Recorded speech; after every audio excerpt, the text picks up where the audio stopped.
Hello guys, welcome back to my YouTube channel एक और नए इन्फॉर्मेटिव ब्लॉग में। तो दोस्तों, आज की इस वीडियो में हम बात करने वाले हैं थाईलैंड के ड्राइविंग लाइसेंस के बारे में कि आप थाईलैंड का ड्राइविंग लाइसेंस कैसे अप्लाई कर सकते हैं।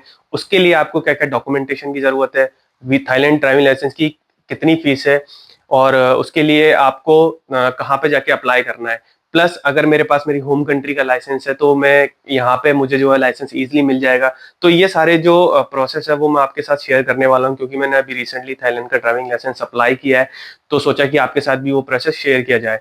तो दोस्तों, सबसे पहले मैं यहाँ पे आपको एक चीज क्लियर कर दूं कि थाईलैंड के अंदर जो है, जो ड्राइविंग लाइसेंस की कैटेगरी है उसकी दो सिनेरियो है, एक आपका मोटरसाइकिल का और एक आपका कार का, यानी कि टू व्हीलर और फोर व्हीलर का। तो दोनों के जो लाइसेंस है यहाँ पे अलग अलग मिलते हैं। अगर आप फोर व्हीलर का अप्लाई कर रहे हैं तो आपको फोर व्हीलर का लाइसेंस अलग मिलेगा। अगर आप टू व्हीलर का अप्लाई कर रहे हैं तो टू व्हीलर का आपको अलग मिलेगा। अपनी जैसे इंडिया की अगर मैं बात करूँ तो इंडिया में सिर्फ अपने को एक लाइसेंस मिलता था, जिसमें कि उस लाइसेंस के पीछे लिखा होता था कि भाई ये टू व्हीलर और फोर व्हीलर दोनों के लिए वैलिड है। बट यहाँ पे वो ऐसा नहीं है। तो चलिए वीडियो को स्टार्ट करते हैं। तो दोस्तों, सबसे पहले अगर मैं बात करूं यहाँ पे कि कौन लोग हैं जो थाईलैंड का ड्राइविंग लाइसेंस अप्लाई कर सकते हैं, तो दोस्तों सबसे पहले थाईलैंड का ड्राइविंग लाइसेंस करने के पास आप अप्लाई करने के लिए आपके पास वैलिड वीजा होना चाहिए। वैलिड वीजा में कौन सी कैटेगरी आती है, जैसे कि आपका एजुकेशन वीजा आपके पास होना चाहिए। अगर आप यहाँ पे स्टूडेंट है तो आप अप्लाई कर सकते हैं। डीटीवी वीजा अगर आपके पास है तो आप अप्लाई कर सकते हैं।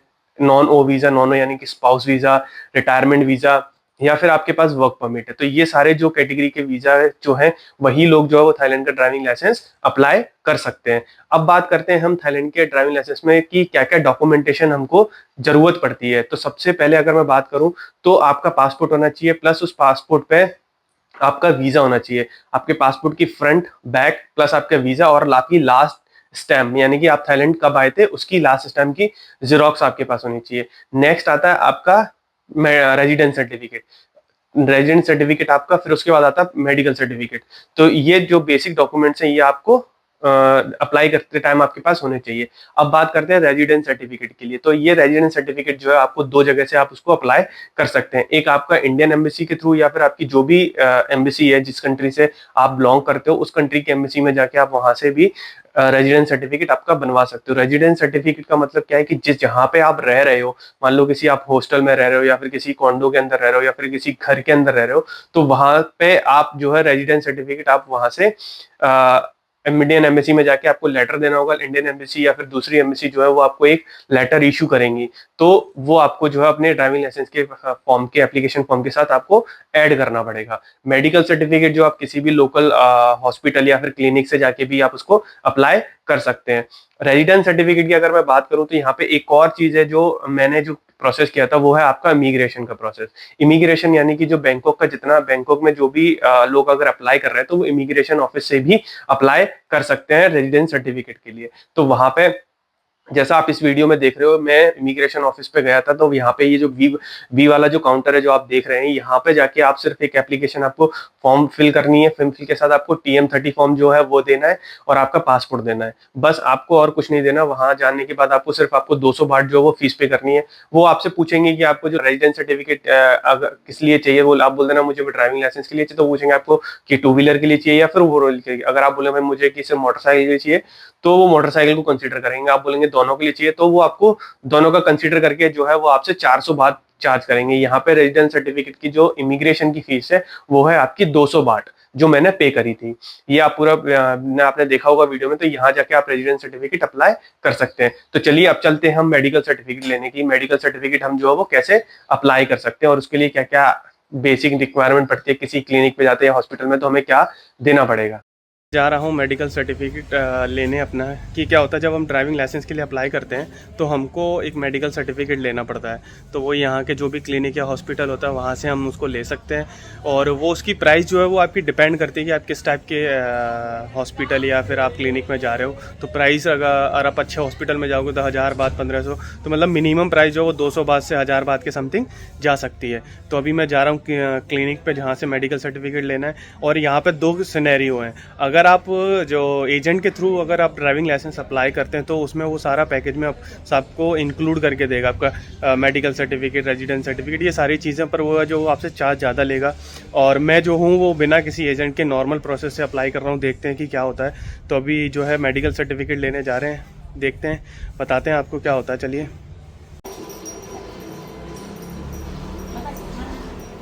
นั่งดูพี่ก่อน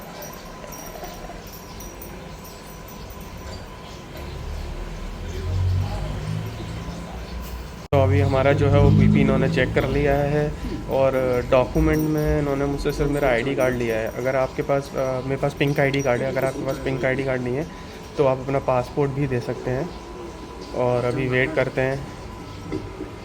दोस्तों अपने को जो है वो मेडिकल सर्टिफिकेट मिल गया है और इसका मैंने जो है बस खाली 150 बात पे किया है क्लिनिक में। तो अगर आप भी लाइसेंस बनवा रहे हैं तो आप ट्राई करें कि जो छोटा क्लिनिक हो ना उसमें जाए तो आपके पैसे कम लगेंगे। अगर आप किसी हॉस्पिटल में जाते हो तो मे बी आपसे 500 से 600 बात भी ले सकते हैं और कुछ नहीं करेंगे। वो सिर्फ आपका जो है ब्लड नहीं, आपका सिर्फ बीपी टेस्ट करेंगे, वो बीपी की मशीन लगा के, बाकी कुछ नहीं है। और आपको ये सर्टिफिकेट 10 मिनट में बना के दे देंगे। मैं दिखाता हूँ आपको ये सर्टिफिकेट। तो ये है अपना सर्टिफिकेट जो आपको कुछ इस टाइप का दिखेगा जब आप सर्टिफिकेट लोगे। तो ये इनकी सील लगी हुई है, स्टैम्प, ये सिग्नेचर और ये सारी चीज़ें उन्होंने लिखी हुई हैं। बस आप उनको जाके सीधा अगर आप जाके बोल सकते हो कि भाई मुझे जो है वो ड्राइविंग लाइसेंस के लिए सर्टिफिकेट चाहिए, तो वो आपको ऑटोमेटिकली बना के दे देंगे। कोई ज़्यादा सवाल जवाब नहीं करेंगे। तो बस यही है, ये आप देख सकते हैं।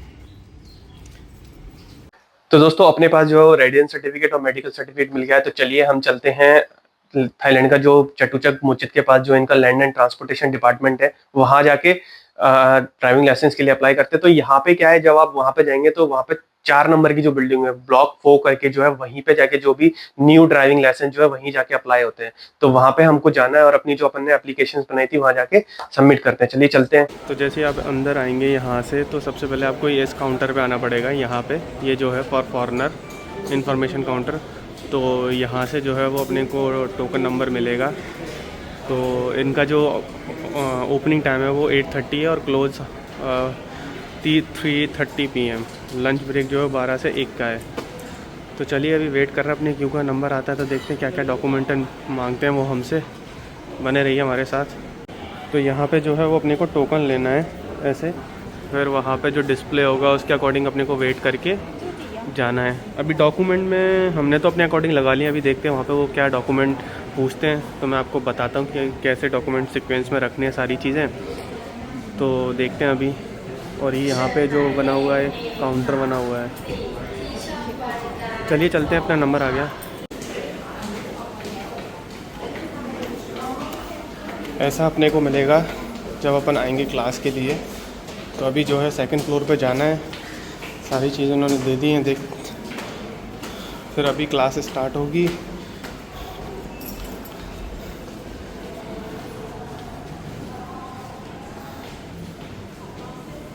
तो दोस्तों यहाँ पे क्या है, क्लास स्टार्ट होने से पहले आपकी जो डॉक्यूमेंटेशन है वो चेक करके फिर आपका एक जो है वो फिजिकल टेस्ट होगा। यहाँ पे सबसे पहला जो टेस्ट है वो है आपका फिजिकल टेस्ट, जिसमें आप मेरी स्क्रीन पे देख रहे हैं। तो इसमें आपका जो है आपके एक डेमोन्स्ट्रेशन टीवी लगी हुई है, वहाँ पे लोग खड़े होंगे। तो फिजिकल टेस्ट देने से पहले वहाँ पे वो एक डेमोन्स्ट्रेशन देते हैं कि आपके फिजिकल टेस्ट में क्या क्या होने वाला है। तो यहाँ पे एक जो है वो एक पिलर होगा, उस पर वो रेड और येलो और ग्रीन लाइट का उन्होंने सिग्नल बना रखे। तो आपको रिमोट से जो है वो प्रेस करने हैं एक तरह से। आपका विजिबिलिटी टेस्ट मान लीजिए आप। फिर उसके बाद आपका जो है वो आपका ब्लाइंड टेस्ट होगा।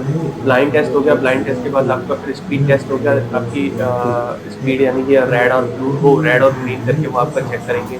तो आप वहाँ पे पास होने के बाद, वो पूरा टेस्ट क्लियर होने के बाद फिर आपको जो है क्लास के लिए फिर आपको वो नेक्स्ट प्रोसीज करेंगे कि भाई आप जो है आप क्लास के लिए जा सकते हैं। तो आप ये देख रहे हैं मैं अभी क्लास में जा रहा हूँ। तो दोस्तों ये है अपना ड्राइविंग जो इनका क्लासरूम है, थाई ड्राइविंग एग्ज़ाम करके।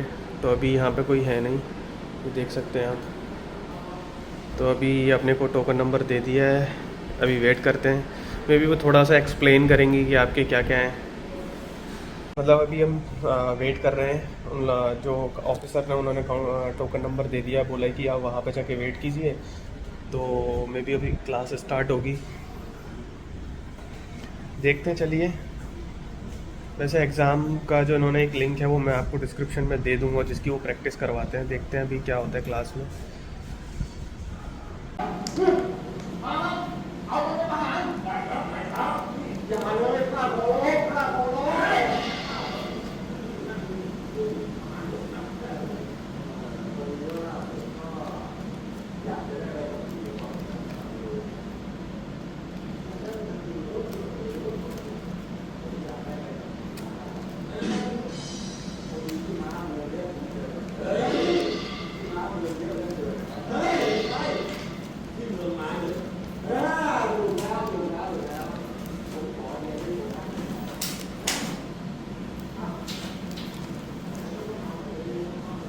तो दोस्तों अपनी जो है वो 5 घंटे की क्लास कंप्लीट होने के बाद फिर आपका जो है वो नेक्स्ट स्टेप आता है आपका रिटन टेस्ट, यानी कि जो है वो एक कंप्यूटर के ऊपर आपका टेस्ट लेंगे जिसमें आपकी मल्टीपल लैंग्वेज हो सकता है। जैसे कि अगर आप मान लो जी ये चाइनीज़ टूरिस्ट है तो आपको वहाँ पे चाइनीज़ लैंग्वेज का ऑप्शन मिल जाएगा, Thai language, English language, Japanese, वो आप अपने ऊपर डिपेंड करते हैं कि आप उसको किस लैंग्वेज में टेस्ट देना पसंद करेंगे, तो आप वहाँ से आप सेलेक्ट कर सकते हैं। उस टेस्ट के अंदर जो है वो आपके 50 क्वेश्चंस होंगे, उस 50 क्वेश्चन में से आपको 45 क्वेश्चन जो है वो सही होने चाहिए, यानी कि 90 से 95% पासिंग मार्क्स उनको कंपलसरी है ड्राइविंग टेस्ट के लिए। तो यहाँ पे जो है आपका स्कोर जो है वो कंप्लीट करने के बाद आपको पता चल जाएगा। अगर मान लीजिए आप टेस्ट में पास हो जाते हैं तो फिर वो आप जैसे इस काउंटर पे जाएंगे वहां से वो आपको बोलेंगे कि आप कल आ जाइए, कल आपका जो है वो ड्राइविंग टेस्ट होगा। अगर आप मान लीजिए इन केस अगर उस ड्राइविंग रिटन टेस्ट में फेल हो जाते हैं तो फिर वो आपको एक नेक्स्ट डे बुलाएंगे या फिर उस वीक के अंदर जो भी आपका अवेलेबल है आप उस वीक में आके रीटेस्ट दे सकते हैं। आप ये जो रीटेस्ट का सिस्टम है वो 3 से 4 बार उसको दे सकते हैं। यहाँ पे मैं एक चीज आपको बताऊं कि जब आप ड्राइविंग लाइसेंस अप्लाई करेंगे तो यहाँ पे आपको कोई फीस पे नहीं करनी है। मतलब जब आप application centre land and transport department में जाएंगे तो वहां पे सिर्फ आपको फॉर्म देना है, अपनी एप्लीकेशन देनी है, 5 घंटे की क्लास लेनी है, टेस्ट देना है। आपको कोई भी फीस जो है वो पे नहीं करनी है। आपकी फीस जो है वो आपकी जब आपके पास ड्राइविंग लाइसेंस आपको हैंड ओवर किया जाएगा तब वो आपसे फीस जो है वो आपसे चार्ज करेंगे। तो ये चीज है, आप इस चीज का ध्यान रखें कि आपको कोई जो फीस है वो नहीं देनी है। अब मैं बात करता हूँ यहाँ पे आपका, अगर मान लीजिए आपसे ड्राइविंग लाइसेंस की जो है वो प्रोसीजर कंप्लीट नहीं हुआ तो फिर आप क्या कर सकते हैं। तो दोस्तों यहाँ पे क्या है कि थाईलैंड के अंदर की बहुत सारे जो है वो स्कूल्स बने हुए हैं, लर्निंग स्कूल, ड्राइविंग स्कूल जो बोलते हैं इनको। यहाँ पे बहुत सारे स्कूल्स हैं तो आप वहां जाके भी अप्लाई कर सकते हैं, वहां से भी लाइसेंस बनवा सकते हैं। बट वहां पे क्या है कि फीस जो है वो आपकी बहुत ज्यादा कॉस्टली पड़ेगी। अगर मैं बात करूं यहाँ पे, क्योंकि मैं भी वहां पे पूछने गया था कि मोटरसाइकिल की और कार की क्या फीस है, कैसे कैसे प्रोसीजर है उसका, तो उन्होंने मुझे बताया सेम प्रोसीजर जो हमने थाईलैंड के जो बैंकॉक के अंदर जो लैंड एंड ट्रांसपोर्ट डिपार्टमेंट है वहां पे गया था, सेम प्रोसेस वहीं पे भी है। बट वहां पे फीस जो है वो टू व्हीलर की फीस जो है वो 1500 बाट है।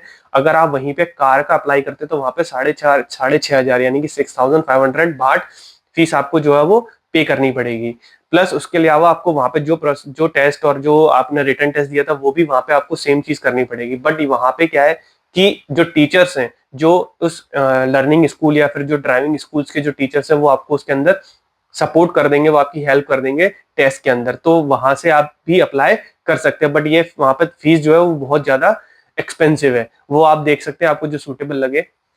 तो ये जो सारा प्रोसेस है ड्राइविंग लाइसेंस कैसे अप्लाई करने का, आई होप आपको समझ में आ गया होगा। अगर आपका फिर भी कोई डाउट है ड्राइविंग लाइसेंस से लेके तो आप मुझे कमेंट बॉक्स में कमेंट कर सकते हैं या फिर आप मेरे इंस्टाग्राम पे मैसेज करके मुझसे पूछ सकते हैं, तो मैं वहां पे भी आपको रिप्लाई कर दूंगा। अगर ये वीडियो आपको पसंद आया हो तो वीडियो को अपने दोस्तों के साथ शेयर करें जो ड्राइविंग लाइसेंस के लिए अप्लाई करना चाहते हैं, तो ये वीडियो उनके लिए काफी हेल्पफुल होने वाली है। प्लस आप अगर चैनल पर नए हैं तो चैनल को सब्सक्राइब करें, बेल आइकन को प्रेस कर दें जिससे आने वाली नई वीडियो का नोटिफिकेशन आपको मिल जाए। चलिए मिलते हैं नेक्स्ट वीडियो में।